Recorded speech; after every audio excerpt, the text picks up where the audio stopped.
Hello mga kawabi, ayan po, magandang tanghali po.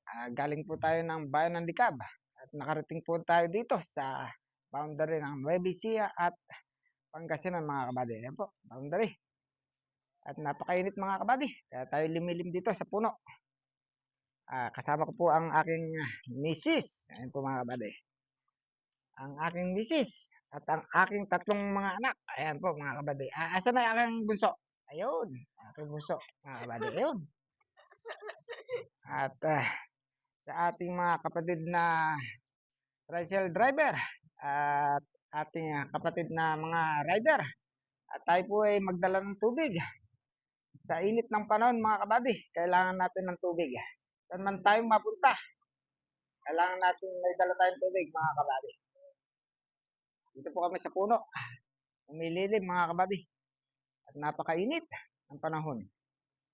Ito po, boundary ng Nueva Ecija at Pangasinan mga kabady. At pupunta po kami ng Ordaneta mga kabady. Kaya medyo malayo-layo pa ang aming lalakbayin.